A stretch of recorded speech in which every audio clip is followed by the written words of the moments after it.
Hi guys. So இந்த மாதிரி September 9 வந்து இந்த மாதிரி செப்டம்பர் 9 ஏஷியா கப் ஆரம்பிக்கும்.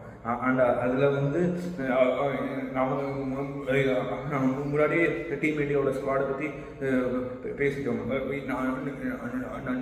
இப்போ வந்து நம்ம வந்து பார்க்க போகிற டீம்ஸ் வந்து ஆப்கானிஸ்தான், பாகிஸ்தான் அண்ட் ஸ்ரீலங்கா. இல்லை, ஆப்கானிஸ்தான் வந்து இப்போ வந்து அவங்க இருக்கிறது வந்து ஆப்கானிஸ்தான், பங்களாதேஷ், ஸ்ரீலங்கா அண்ட் ஹாங்காங் எல்லாம் ஒரே குரூப்பில் இருக்காங்க. அண்ட் இந்தியா, பாகிஸ்தான், ஒமான் அவங்களாம் குரூப் ஏல இருக்காங்க. அண்ட் அது கூட இப்போ வந்து நான் வந்து இப்போ ஆப்கானிஸ்தான், பங்களாதேஷ் அண்ட் ஸ்ரீலங்காவோட மோஸ்ட் லைக்லி பிளேயிங் லெவல் என்ன மாதிரி இருக்கும் போதுன்னு பார்க்கணும்னா, ஆப்கானிஸ்தானோட பிளேயிங் லெவல் வந்து ஓப்பனிங் வந்து மோஸ்ட்லி ரஹ்மானுல்லா குர்பாஸ் அண்ட் செரிகுலா அத்தல் வரலாம். ரஹ்மானுல்லா குர்பாஸ் வந்து பால் அடிப்பேர் தான் போவார். ஸோ அவர்கிட்ட இன்டென்ட் இருக்கும்.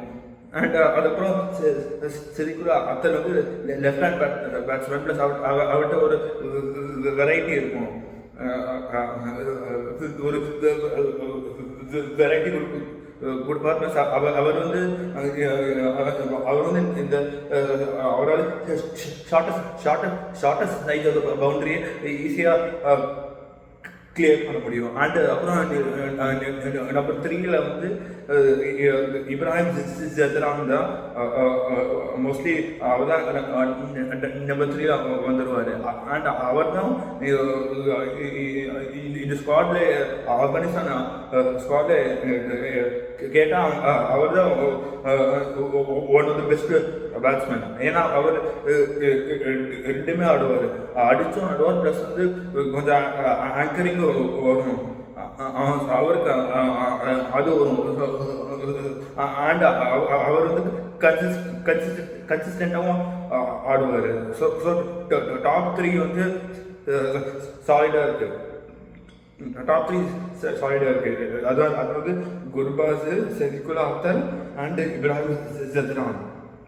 அண்ட் நம்பர் 4லேருந்து வந்துடுவாங்க ஆல்ரவுண்டர்ஸ். இவங்கள்ட்ட ஆல்ரவுண்டர்ஸ் நிறைய பேர் இருக்காங்க. இப்போதைக்கான என்கிட்ட நம்பர் 4ல் வந்து இவங்க வந்து ஒமார் ஜாய் தான் அனுப்பணும். ஒமார் ஜாய் வந்து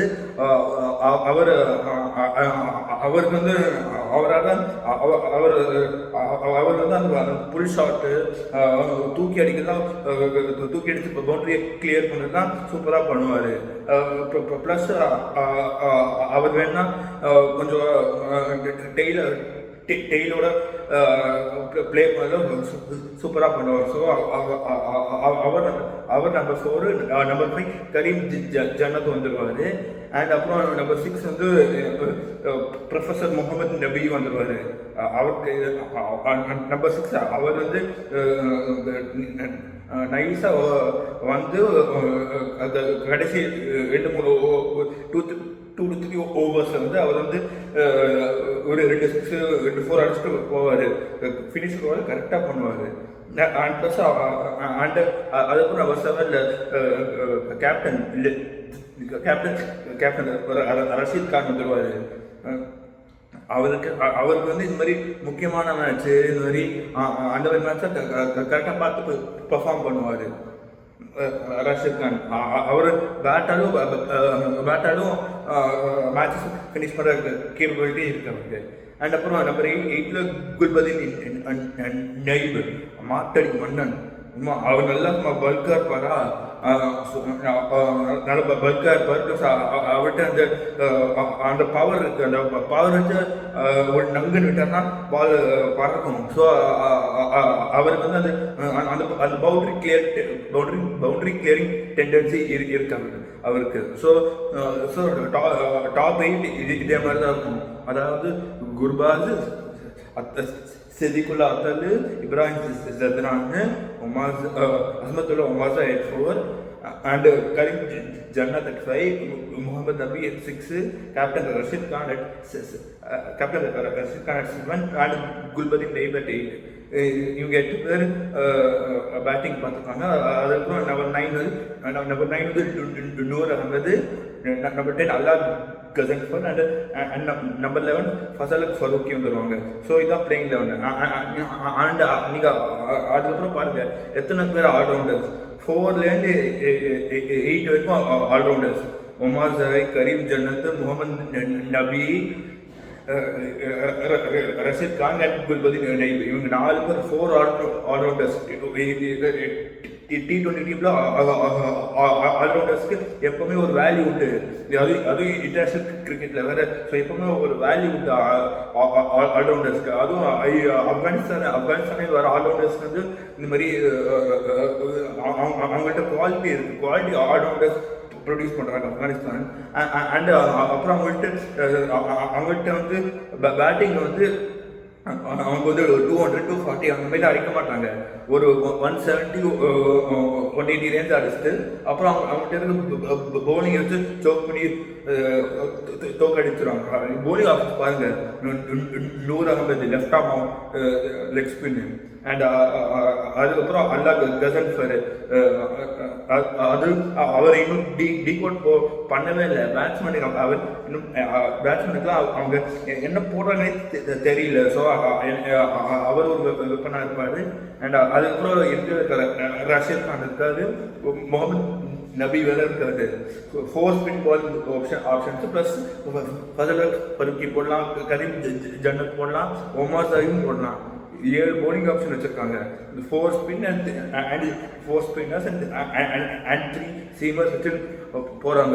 இவர்கிட்ட பவுலிங் இருக்கும் ப்ளஸ் ப்ளஸ் பேட்டிங் இருக்குது. ஸோ அண்ட் அதுக்கும் அவங்களோட பவுலர்ஸ் வந்து ஃபார்ம்லேயும் இருக்காங்க. ரீசெண்டாக போயிட்டு Pakistan, UAE and Afghanistan try series வந்து பாகிஸ்தான்கிட்ட வந்து அகேன்ஸ்ட் பாகிஸ்தான் வந்து ஆப்கானிஸ்தான் வந்து ஃபர்ஸ்ட் பேட்டிங் ஆடி 170 தான் அடித்தாங்க. அதுக்கப்புறம் அதே விக்கெட்டில் அதாவது அதே விக்கெட் வந்து ஏசியா கப்போட ஹோஸ்டில் வந்து ஏஷியா கப் ஹோஸ்ட் பண்ணுற வென்யூ, அதாவது ஷார்ஜா, துபாய் அண்ட் அபுதாபியில் தான் அதே வென்யூஸில் தான் இந்த ட்ரை சீரீஸும் போயிட்டுருக்கு. அதே கிரவுண்டில் வந்து பாகிஸ்தானை வந்து 160 வந்து பவுல்ட் அவுட் வைக்கிறாங்க. ஸோ இவங்க ஸ்ட்ரென்த் வந்து ஆப்கானிஸ்தானோட பவுலர்ஸ் தான் என்ன கேட்டேன். அண்ட் அதுக்கும் ஆப்கான் பிளேயர்ஸ்னால் வெளில போய் இந்த மாதிரி பிக் பேஷ், IPL, அப்புறம் MLC அந்த மாதிரி லீக்ஸ்லாம் ஆடி அவங்களுக்கு இன்டர்நேஷ்னல் ஸ்டார்ஸ் கூட ஆடி அவங்க வந்து கற்றுக்குறாங்க. ஸோ அவங்க வந்து இந்த மாதிரி குளோபல் லீக்ஸ் ப்ளே பண்ணி தான் வந்து அவங்களோட ஸ்கில்ஸ் வந்து இம்ப்ரூவ் பண்ணிக்கிறாங்க. And now moving on to பாகிஸ்தானோட பிளேயர் மோஸ்ட்லி எந்த மாதிரி இருக்க போகுதுன்னா, ஷாஹித் ஜாதவ் ஃபர்ஹான்னு ஒரு புது பேட்ஸ்மேன் வந்துருக்காங்க. அவர் கொஞ்சம் எக்ஸ்ப்ளோசிவாக ஆடுவார். வந்து இந்த PSLலேருந்து தான் பாகிஸ்தான் சூப்பர் லீக்லேருந்து பேச்சு வருது. ஸோ அவர் நம்பர் 1ல் வந்துட்டு, அப்புறம் சயீம் அயூப் நம்பர் 2, ஃபக்கர் ஜமான் நம்பர் 3, ஆகா சல்மான் நம்பர் 4. அவர் தான் கேப்டன். ஆகா சல்மான் தான் அவர் கேப்டன். அப்புறம் நம்பர் 5 ஹசன் நவாஸ், அப்புறம் நம்பர் 6 முகமது நவாஸ், அப்புறம் நம்பர் 7 வந்து கீப்பரு. ப்ளஸ் நல்ல ஹைட்டாக இருப்பார், ப்ளஸ் நல்ல ஹைட்டாக இருப்பார். ஸோ அவர் அந்த பவுண்டரி கிளியர் பண்ணுற டெண்டன்சி அவருக்கு இருக்குது. முகமது ஹாரிஸா அவர் தான் நம்பர் 7 வந்துடுவார். அவர் தான் ப்ளஸ் கீப்பிங்கும் பண்ணுவார். அண்ட் அப்புறம் நம்பர் 8 ஃபஹீம் அஷ்ரஃப். அப்புறம் நம்பர் 9, 10, 11 வந்து ஷாஹின் அஃப்ரிடி, ஹாரிஸ் ராவுஃபும், சுஃபியான் முக்கீமும். ஸோ அவங்க பிளேயிங் லெவல் இந்த மாதிரி தான் இருக்க போகுது. எனக்கு ஃபர்ஸ்ட் என்ன புரியுதுன்னா, பாகிஸ்தான் டீமில் வந்து ஒரு பாகிஸ்தான் டீம் பார்த்தாலே ஒரு 3 பிளேயர்ஸ் வந்து அப்படியே இருப்பாங்க. இந்த பாகிஸ்தான் டீம்னா அவங்க தான் ஃபேஸ் ஆஃப் டீம்லேயே இருப்பாங்க. ஆனால் இந்த ஸ்குவாட்ல அவங்க இல்லை. அதாவது பாபர் அசாம், முகமது ரிஸ்வான் அண்ட் வந்து நசீம் ஷா, அவங்க 3 பேரை வந்து ஸ்குவாட்ல எடுக்கல. அது ஏன் இதுன்னு எனக்கு புரியல. 3 பேர்ட்டும் ஏஷியா கப் ஆடி எக்ஸ்பீரியன்ஸ் இருக்கு. ப்ளஸ் அந்த வென்யூஸும் நிறையா ப்ளே பண்ணியிருக்காங்க. ஏன் எடுக்கல தெரியல. ப்ளஸ் வேறு ஷாஹின் அஃப்ரிடி, ஹாரிஸ்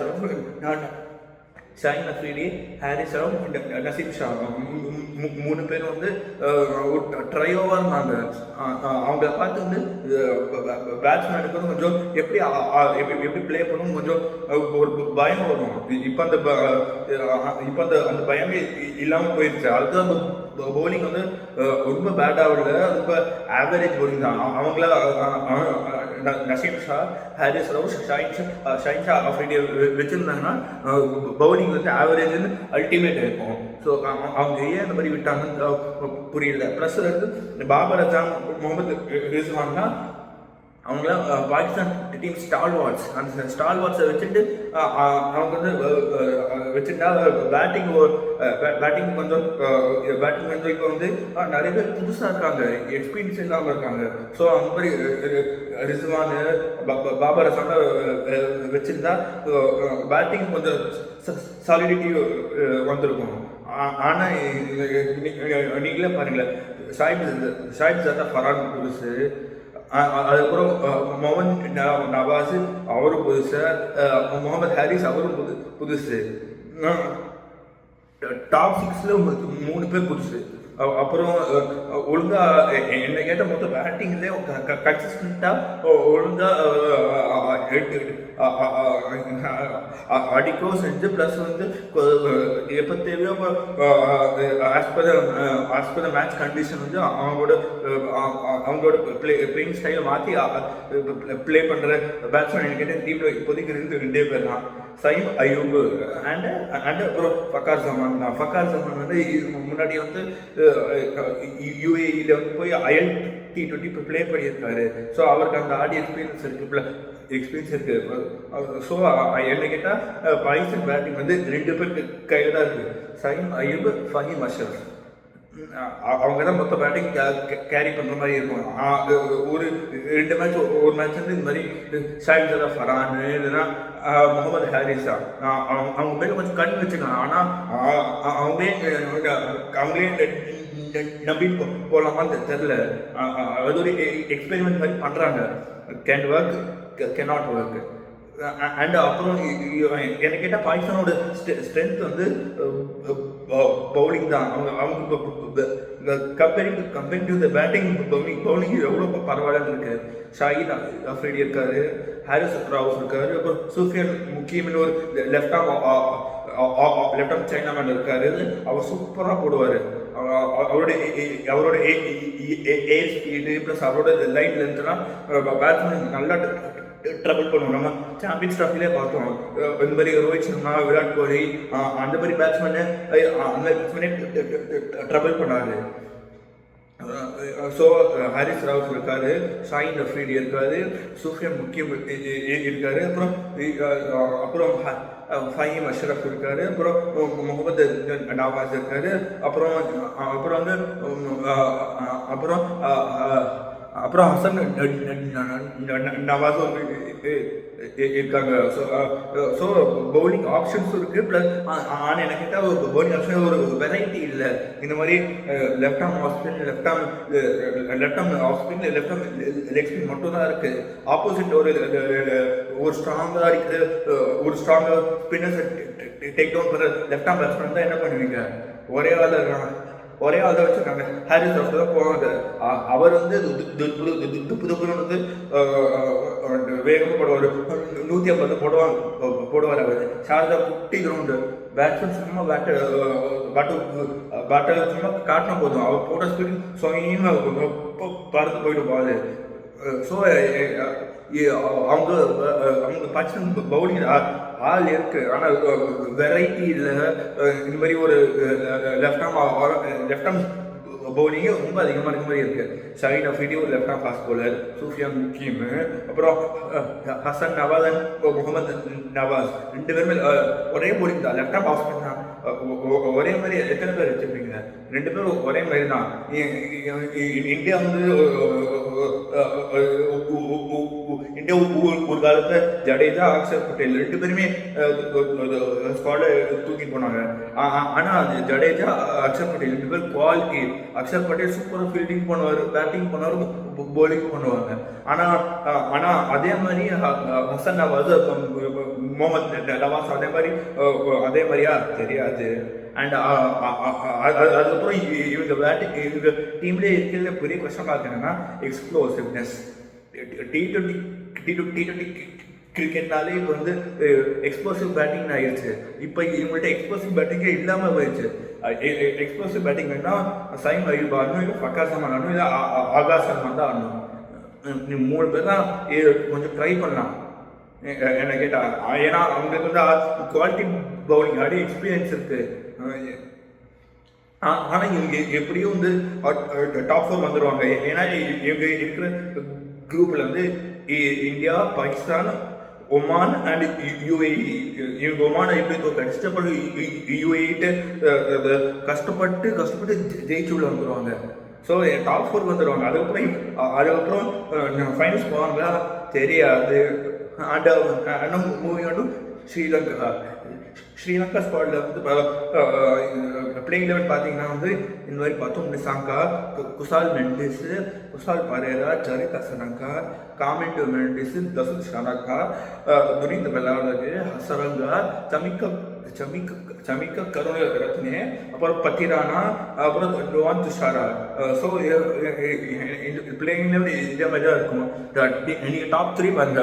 பார்த்தோம் நிசாங்கா, குசால் மெண்டிஸ், குசால் பரேரா 3 பேரும் வந்து இந்த மாதிரி அடிக்கவும் தெரியும். வேணா ஆங்கரும் ஆடுவாங்க. ப்ளஸ் அவங்க வந்து இந்த மாதிரி போய் அவங்க 3 பேருக்கு வந்து துபாய், அபுதாபி, ஷார்ஜாவில் போய் ஆடி எக்ஸ்பீரியன்ஸ் இருக்கு. அவங்க T20 ப்ளே பண்ணியிருக்காங்க. ஸோ அங்கே போய் ஆடி எக்ஸ்பீரியன்ஸும் இருக்குது. அவங்க ப்ளஸ் அவங்க இன்டர்நேஷ்னல் எக்ஸ்பீரியன்ஸும் இருக்குது. And number 4 Charith Asalanka. அவர் தான் கேப்டன். வேறு அவர் தேவைப்பட்ட பாலும் போடுவார், ஃபீல்டிங் சூப்பராக பண்ணுவார். ப்ளஸ் வேறு அவர் வேறு லெஃப்ட் ஆர்ம் பேட்ஸ்மேன். வேறு அவருக்கு வந்து ஹுக் ஷாட்டு, கட் ஷாட்டு எல்லாம் சூப்பராக ப்ளே பண்ணுவார். கண்ணு ஊற்றிக்கிற மாதிரி இருக்கும் அவரால் ஆடுற கட்டு, ஹுக்கெல்லாம். அண்ட் அதுக்கப்புறம் நம்பர் 5 காமெண்டோ மெண்டிஸ்.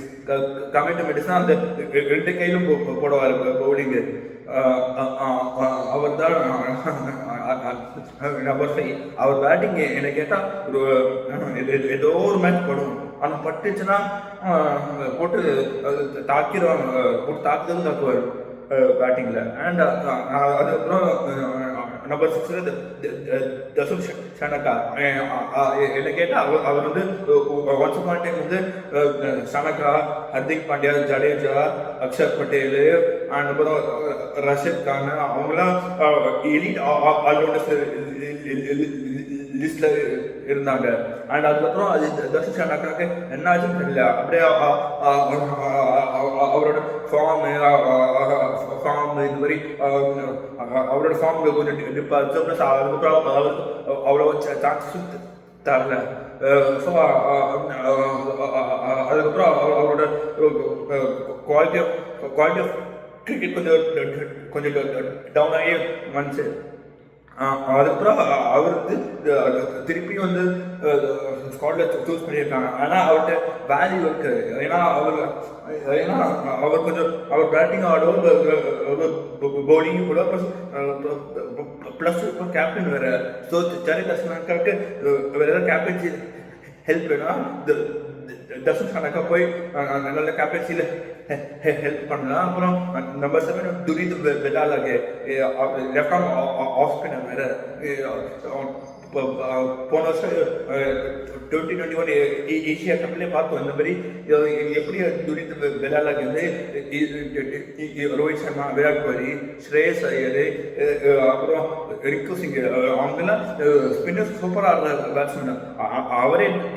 அவங்களே ட்ரபிள் பண்ண பவுலர் வந்து துரித் விளையாடுங்க. அவர் என்ன வேணா பேட்டிங்கும் ஆடுவார். அவர் வேல்யூவான பிளேயர். ஸோ அண்ட் அதே மாதிரி தான் பண்ணிட்டும் ஹசரங்காவும். Hasaranga one of the best leg spinners going around in the world என்ன கேட்டால் அவர் தான். ஏன்னா அவர்கிட்ட எக்ஸ்பீரியன்ஸ் இருக்குது, வெரைட்டி இருக்குது, ப்ளஸ் எந்த டைமில் எந்த பால் போடணும்னு அவருக்கு நல்லா தெரியும். அவர் ஒரு திங்கிங் பிளேயர். எனக்கு அவர் இது மாதிரி பண்ணலாமா அந்த மாதிரி பண்ணாமல் திங்க் பண்ணி போடுறாரு அவர். ஸோ அவர் ஸ்ரீலங்காவோட போலிங் வந்து தாங்க போகிற போலர் என்ன கேட்டால் ஹசரங்கா தான். அதுக்கப்புறம் சமிக்க கருவரத்னு ஒரு யங்ஸ்டர் சூப்பராக போடுறாரு. அவர் யாக்கதான் டெய்ல் பண்ணுறாரு. அவரை ஒழுங்காக க்ரூம் பண்ணி சூப்பர் பிளேயராக ஆக்குவாங்க தெரில. ப்ளஸ் அவருக்கு வந்து பேட்டில் பாலும் படும். அவர் வந்து கொஞ்சம் அவருக்கு வந்து இந்த ஒரு பவுண்ட்ரி அந்த மாதிரிலாம் அடிப்பார். ஸோ அவர்கிட்ட கொஞ்சம் பேட்டிங்கு தேய்க்கலாம். அண்ட் அதுக்கப்புறம் பத்திரியான துஷாரா, 2 பேருமே ஸ்லிங்கர்ஸ் வேறு. ஸ்லிங்கர்ஸ்னால் இந்த மாதிரி போடாம இப்படி போடுறவங்க இந்த மாதிரி வரும். ஸோ ஸோ பேட்ஸ்மேனுக்கு டீகோட் பண்ண கொஞ்சம் கஷ்டமாகவும் இருக்கும். ஆனால் ஸ்லிங்கர்ஸ் வந்து என்ன டிஸ்அட்வான்டேஜ்னா ரிலீஸ் பாயிண்ட் இங்கே இருக்குது. ஸோ போடுறப்போ வைட்ஸ் அந்த மாதிரி கொஞ்சம் எக்ஸ்ட்ராவாக போடலாம். அதெல்லாம் பார்த்து போட்டாங்கன்னா 2 பேரும் பத்தியரான துஷாரா, 2 பேரும் ஒருத்தங்க ஒரு எட்டுக்கு இன்னொரு எட்டு போட்டால் நல்லா பேட்ஸ்மேன் கண்ட்ரோல் பண்ணலாம். 2 பேரும் யாருக்கும் சூப்பராக போடுவாங்க. நம்ம ஐபிஎல்லே பார்த்துருப்போம். அண்ட் இப்போ ஸ்ரீலங்கா டீமில் இருக்கிறதே ஸ்ரீலங்கா டீமில் ஸ்ட்ரென்த் என்னன்னா வந்து 9 வரைக்கும் பேட்டிங் இருக்குது. 9 பேருக்கு பேட்டிங் இருக்குது. ப்ளஸ் ஆல்ரவுண்டர்ஸ் இருக்காங்க. ப்ளஸ் போலிங் ஆப்ஷன்ஸ் பாருங்க. ஹசரங்கா லெக் ஸ்பின்னர், துனித் விளையாடுறாங்க off spinner, left off spinner Dushara, Pathirana. And அதுக்கப்புறம் காமெடிமெண்ட் 2 கையும் போடுவார். தசுன் ஷானக்கா இருக்காரு, சரித் அஸ்லாக்கா போடுவார். இத்தனை பேர் இருக்காங்க பவுலிங் போட. அண்டு நீங்கள் என்ன கேட்டால் குரூப் ஏல அலாங் வித் ஆப்கானிஸ்தான் என்ன கேட்டால் ஏஜியா ஸ்ரீலங்கா பங்களாதேஷ் வரலாம். ஏதோ ஸ்ரீலங்கா பங்களாதேஷ் வரலாம். அவங்க ஸ்ரீலங்கா ஹாங்காங் ஈஸியாக தோக்கடிச்சிருவாங்க. அதுக்கப்புறம் ஸ்ரீலங்கா ஒரு பங்களாதேஷ்னா ஒரு காம்படிஷன் போய் யார் மேட்ச் ஜெயிப்பாங்கன்னு தெரில. என்ன கேட்டால் மோஸ்ட்லி அட்வான்டேஜ் வந்து கோஸ்ட் ஸ்ரீலங்கா தான். ஸ்ரீலங்கா அண்ட் இந்த வருஷம் ஏசியா கப்புக்கான ப்ரெடிக்ஷன்ஸ் என்ன கேட்டால் வந்து குரூப் பியிலேருந்து இந்தியா, பாகிஸ்தான், குரூப் ஏலேருந்து ஆப்கானிஸ்தான் அண்ட் ஸ்ரீலங்கா. அதான் டாப் 4 இருக்குது. அண்ட் அதுக்கப்புறம் இந்தியா ஆப்கானிஸ்தான் ஃபைனல்ஸு. அதில் எது இந்தியா ஜெயிக்கலாம் இல்லைன்னா ஆப்கானிஸ்தான் ஜெயிக்கலாம். தேங்க்யூ ஃபார் வாட்சிங். Please like, share and subscribe.